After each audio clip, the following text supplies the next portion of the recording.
Halo Tagarians, para penonton Tagar TV dan juga pembaca Tagar ID. Apa kabarnya? Senang sekali saya Rahayu Sairus dapat kembali menemani Anda di Tagar TV dalam program Bincang Wirausaha bersama pegiat UMKM Wulan Ayudia. Halo Mbak Wulan, apa kabarnya?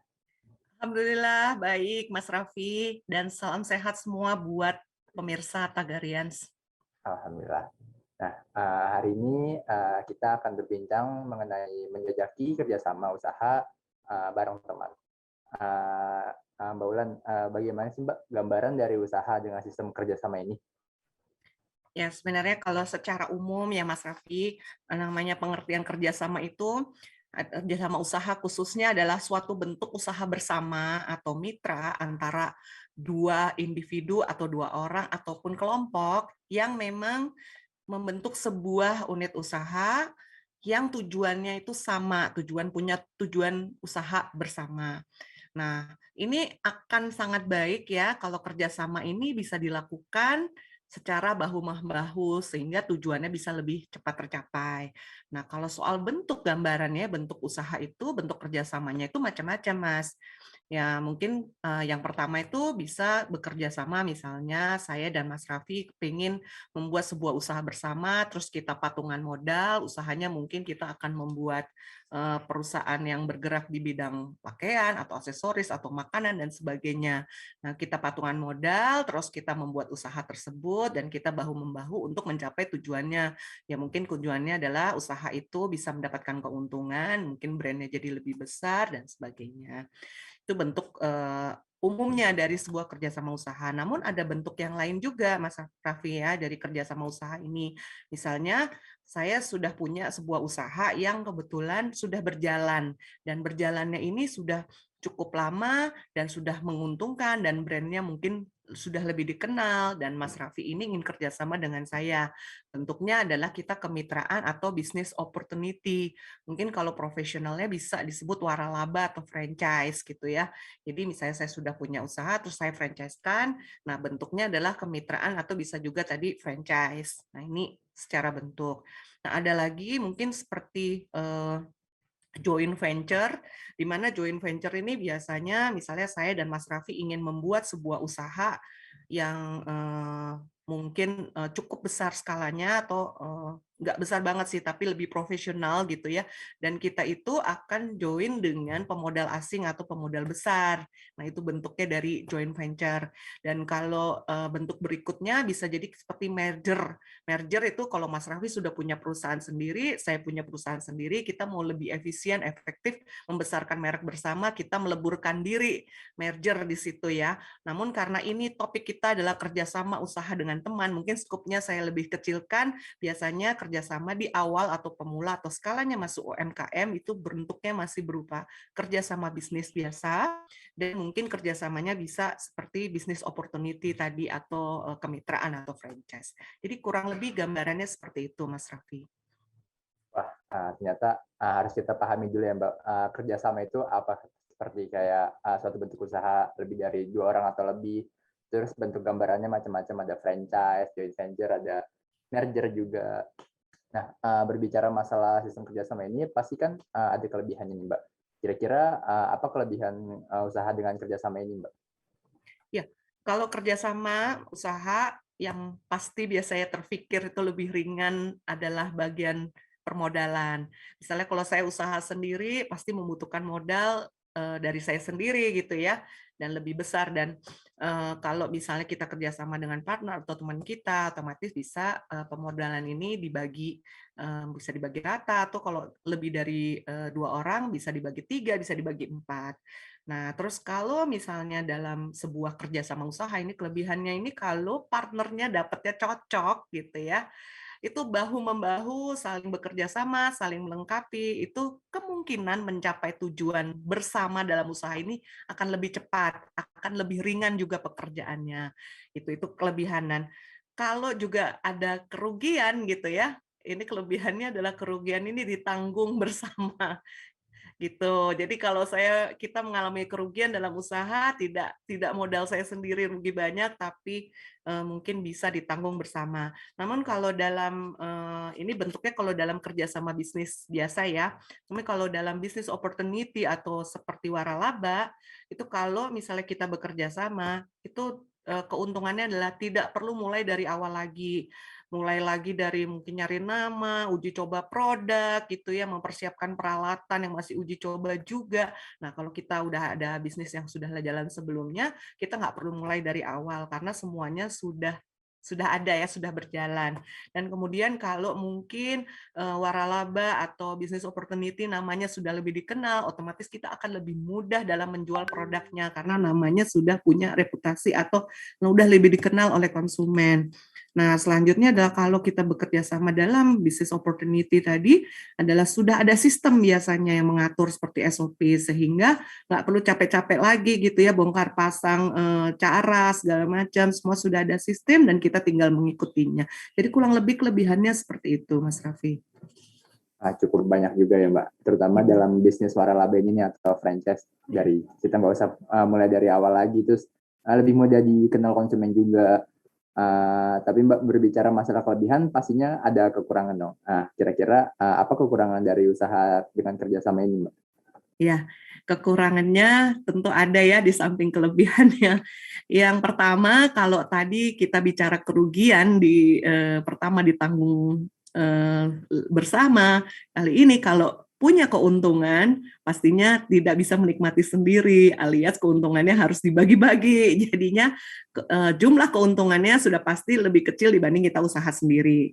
Ya, gitu. Tapi ya kalau misalnya usahanya berjalan lebih besar, penjualan lebih besar, tentu kemungkinan juga keuntungannya bisa lebih banyak. Hanya memang tetap perlu dibagi-bagi lah intinya, seperti itu ya. Kemudian kalau yang namanya usaha kerjasama ini, yang paling dikhawatirkan adalah rawan perselisihan. Karena tidak hanya sendiri, kita ada berapa kepala gitu ya, apalagi semakin banyak yang bergabung dalam menjadi partner dalam bisnis, ada banyak kepala, ada banyak pemikiran, ada banyak pendapat, sehingga itu rawan sekali perselisihan. Nah, yang selanjutnya adalah kekurangannya, jika tiba-tiba nih, karena tadi perselisihan, mendadak ada partner atau teman yang kerjasama ini tiba-tiba dia pengen mundur atau melepaskan diri dari kemitraan, sedangkan mungkin dalam perjanjian kita belum siap, harus kembaliin modalnya lah dan sebagainya. Ini akan menyulitkan sekali di tengah usaha itu sedang berjalan gitu ya, tiba-tiba ada partner yang ingin menarik modalnya, kemudian ingin melepaskan diri dari kerjasama. Ini juga salah satu hal yang perlu diperhatikan sebagai kekurangan sebuah usaha yang melakukan kerjasama. Selanjutnya kalau ya mungkin terlalu jauh, tapi ini yang pengalaman yang pernah terjadi ketika kita berpartner dengan seorang, tiba-tiba partner kita ini meninggal dunia. Nah, usaha ini mungkin sedang berjalan bagus, meninggal dunia, kemudian diwariskan pada ahli warisnya gitu ya, usahanya ini. Kadang ahli warisnya tidak sejalan dengan usahanya, ingin merombak ini, itu, dan sebagainya. Terus punya keputusan sendiri, punya pendapat sendiri, sehingga usaha jadi rawan perselisihan juga sih balik ke sana lagi ketika partner kita ini yang sudah berjalan bersama ini meninggal dunia. Jadi mungkin hal-hal seperti ini yang perlu sih mendapat perhatian, atau kita harus membuat apa namanya ya, seperti jaga-jaga gitu dalam perjanjian gitu ya, pasal-pasal perjanjian ketika takutnya ada hal-hal yang tidak diduga atau terjadi yang merupakan kekurangan dari sebuah usaha yang bekerja sama. Itu Mas Raffi. Wah, ternyata lumayan banyak juga nih ya Mbak, kekurangan dari sistem kerjasama ini, dari keuntungannya harus dibagi-bagi, terus rawan perselisihan juga, terutama sama partner sendiri. Pertanyaan selanjutnya Mbak, terutama masalah hal ketika ingin memulai usaha dengan teman ini, apa sih yang perlu dilakukan atau perlu dijajaki sebelum memulai usaha dengan teman? Baik, Mas Raffi, kalau saya lagi ada acara seminar gitu ya, saya sering nanya, apakah kalau kita bekerja sama untuk membuat sebuah usaha lebih enak dengan teman atau saudara atau orang lain gitu ya?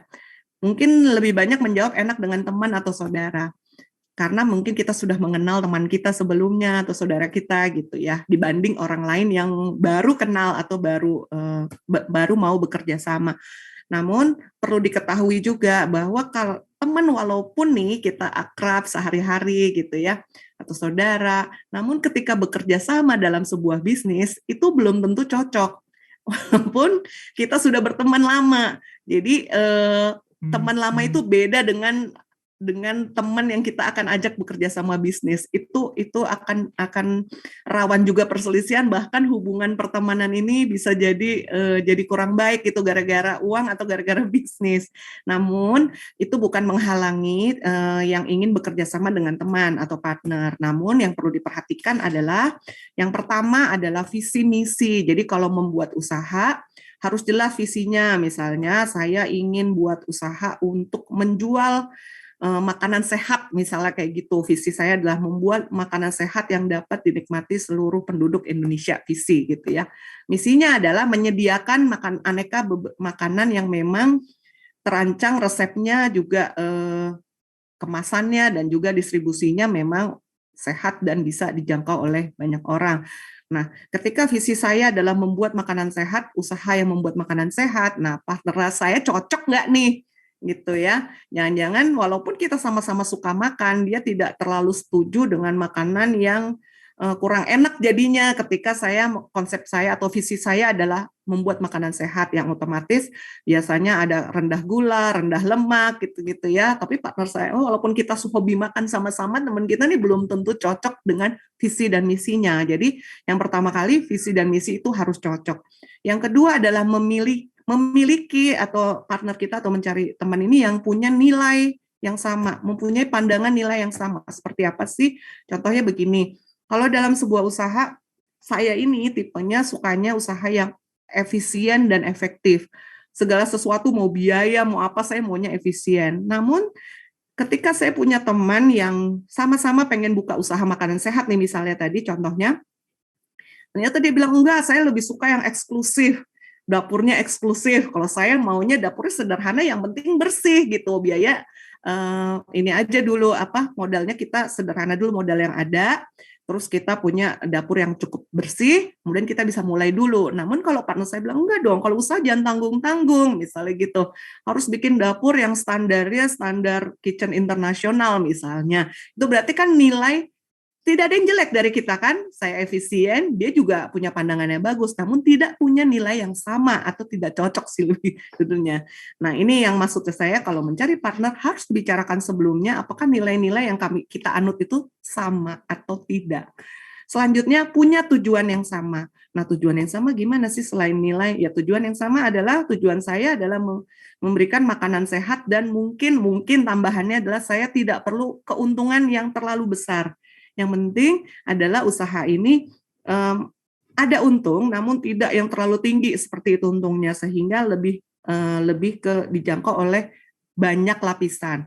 Namun belum tentu partner yang saya ajak ini cocok dengan tujuan saya. Dia maunya adalah, saya maunya untungnya yang lebih besar. Kalau tidak 100% satu porsi, saya nggak mau jalanin ini, karena saya pengennya untungnya besar, karena semakin besar untung saya semakin banyak. Berarti tujuan kita sudah tidak sama.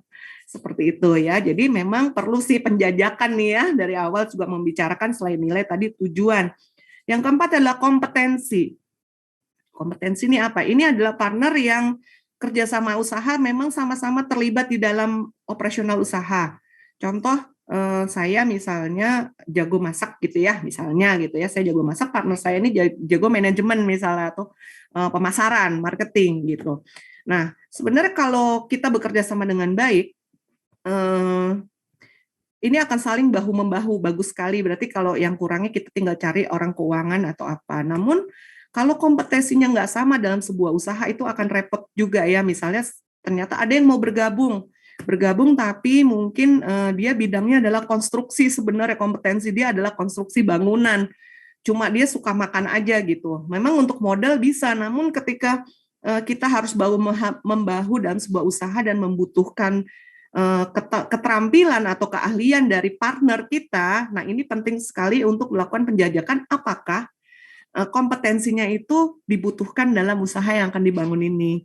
Kalau cuma asal nimbrung nanti malah repot ya. Jadi emang kita harus tahu apa-apa saja keahlian yang dibutuhkan dalam usaha yang dibangun, kemudian kita mencari partner dengan kompetensi yang memang dibutuhkan, itu akan lebih bagus. seperti itu. Kemudian kalau jujur dan terpercaya pasti semuanya pengen ya gitu. Namun jujur dan terpercaya ini memang kalau teman kemungkinan kita masih bisa lihat setelah sekian lama pertemanan. Namun kalau dalam bisnis itu belum tentu. Kejujuran dan terpercayanya itu kadang suka berubah juga. Kalau jadi teman nggak mungkin bisa tidak menceritakan hal-hal yang rahasia gitu ya pada teman. Oh dia oke kok, jujur, udah terpercaya misalnya.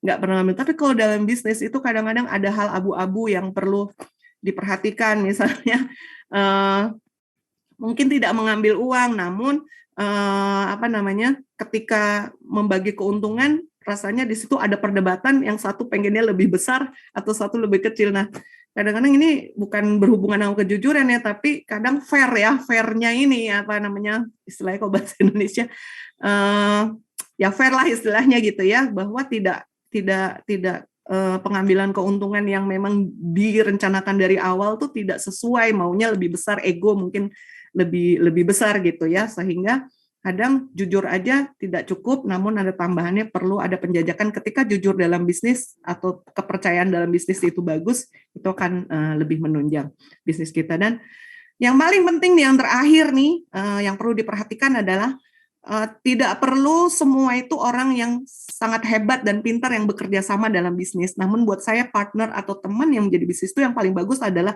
yang saling mengisi dan saling melengkapi. Ya, misalnya saya itu mungkin bagus di marketing namun tidak bagus di produksi, seperti itu ya. Partner kita ini melengkapi. Siapa yang mungkin kalau dari saya nih orangnya yang seneng di depan atau sedikit egois, sedikit maunya leader gitu di depan. Partner saya kalau saya dapatnya leader juga, apakah lebih bagus? Belum tentu. Mungkin akan lebih bagus dia memang punya kemampuan lebih biasa-biasa aja, tapi mungkin saya sebagai lokomotif, dia sebagai gerbong yang mengikuti itu akan lebih bagus.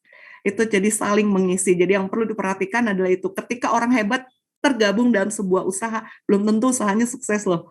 Tapi yang saling melengkapi itu akan lebih bagus. Jadi mungkin banyak ya poin-poinnya itu yang perlu diperhatikan sebelum memilih partner atau teman sebagai partner dalam usaha sih. Banyak juga nih hal yang terus dijajaki sebelum memulai usaha dengan teman, dari visi misinya harus jelas. Terus cari partner juga nih yang punya pandangan atau nilainya sama, punya tujuannya sama juga, kompetensinya juga harus dilihat, jujur dan terpercaya, dan paling penting yang partner saling melengkapi dan saling mengisi satu sama lain. Berbicara masalah kesepakatan nih Mbak, apa sih Mbak hal penting yang perlu disepakati dalam perjanjian kerjasama bersama teman ini? Ya, kalau apa yang perlu diperhatikan dalam kesepakatan ya, memang sebelum memulai sebuah usaha kerjasama atau kerjasama usaha, kita itu perlu membuat sebuah kesepakatan yang nanti dituangkan dalam surat perjanjian kerjasama.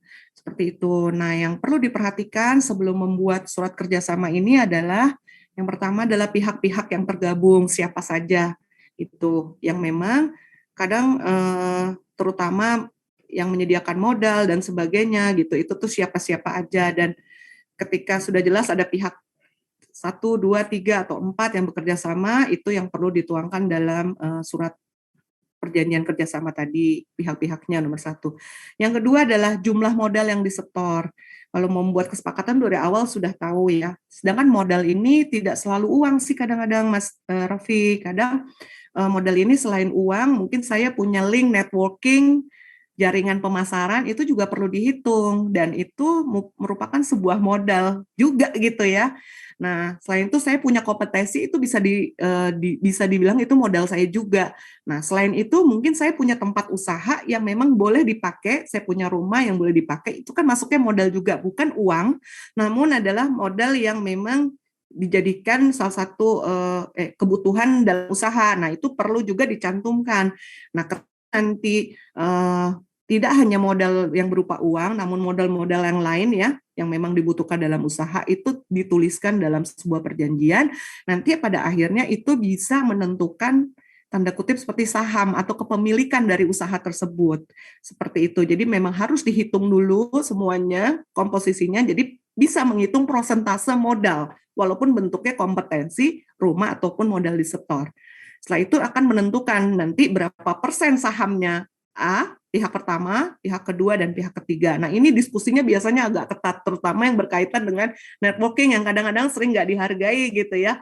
Oh, ini sekian persen nih, ini sekian persen. Tapi nggak apa-apa, di awal lebih baik kita bicara dulu gitu, sebelum membuat surat kesepakatan. Dan ini penting dihitung gitu dan diperhatikan ya sebelum membuat surat kerjasama. Setelah itu adalah yang paling penting lagi hak dan kewajiban.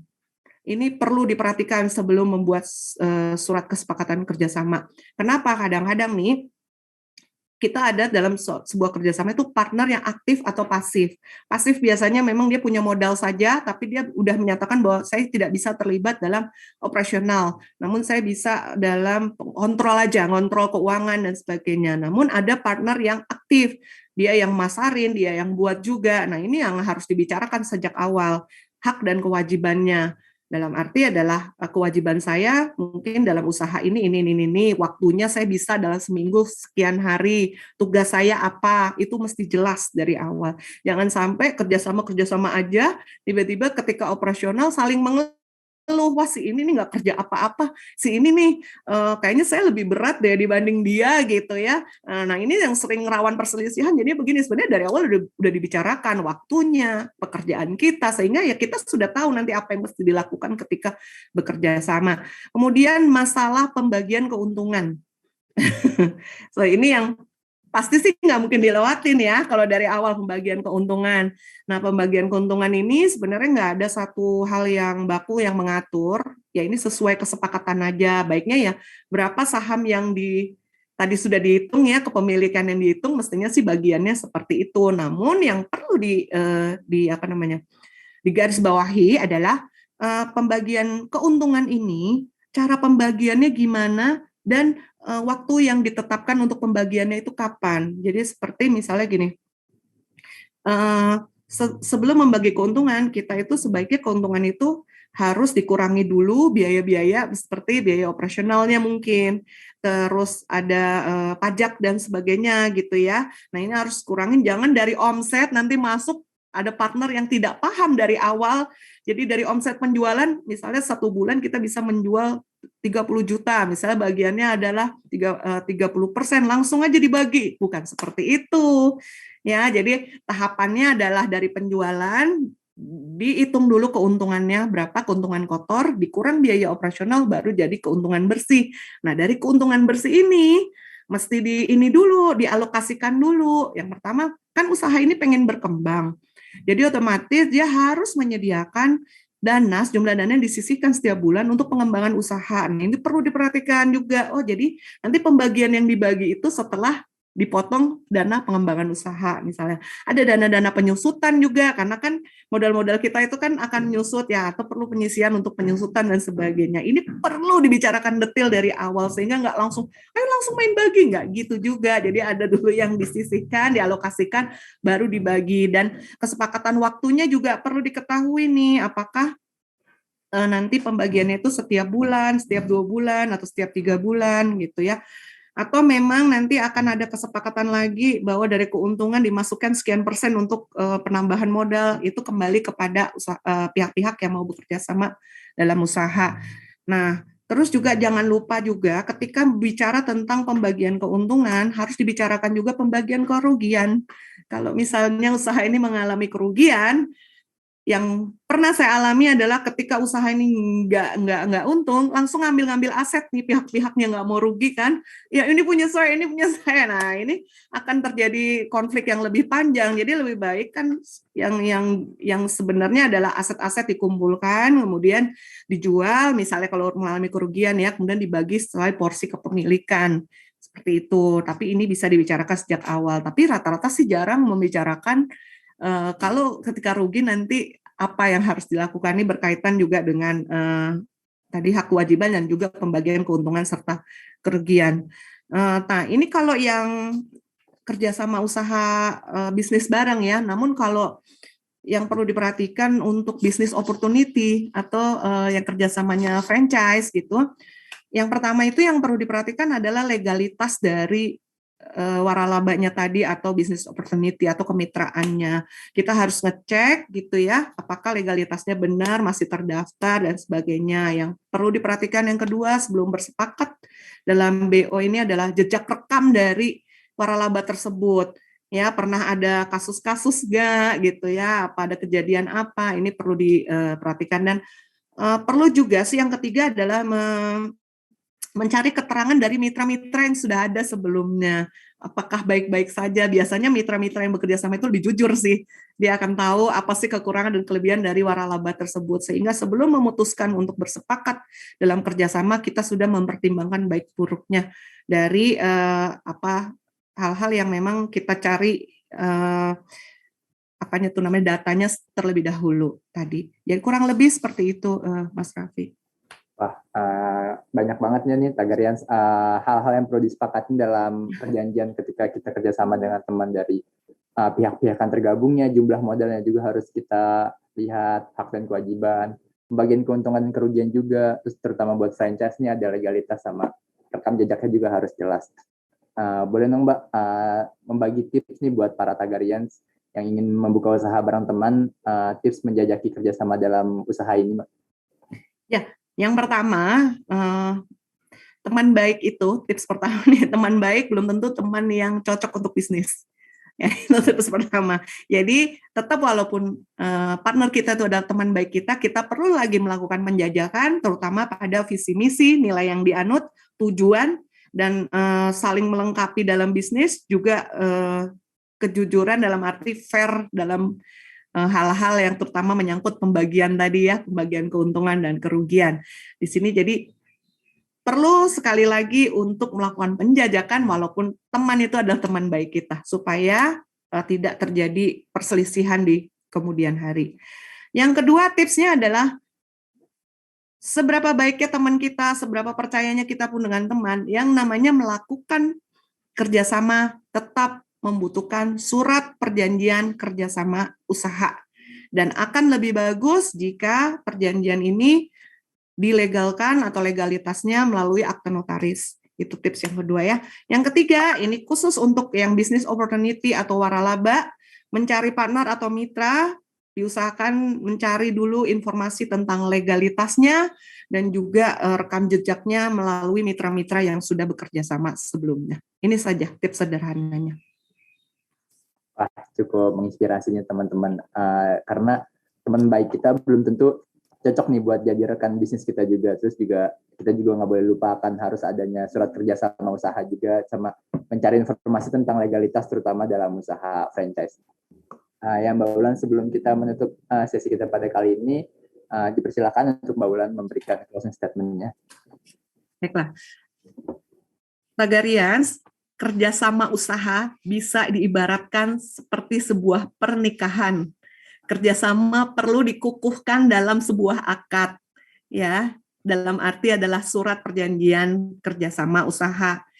Kemudian dalam perjalanannya kita mesti punya nilai-nilai yang disepakati, dan jika terjadi perselisihan jangan buru-buru untuk bercerai atau berpisah, ya. Namun lakukan dulu komunikasi dan musyawarah untuk mendapatkan solusi yang terbaik sehingga usaha bisa maju ke depan bersama teman kita.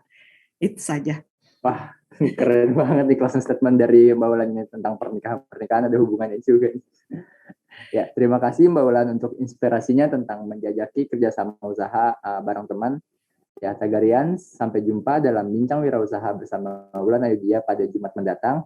Subscribe YouTube channel Tagar TV dan klik loncengnya juga untuk mengikuti berita menarik, membahas topik terhangat hanya untuk Anda. Serta selalu ingat 3M, memakai masker, menjaga jarak, dan mencuci tangan. Saya Raffi Fairuz, Tagar TV.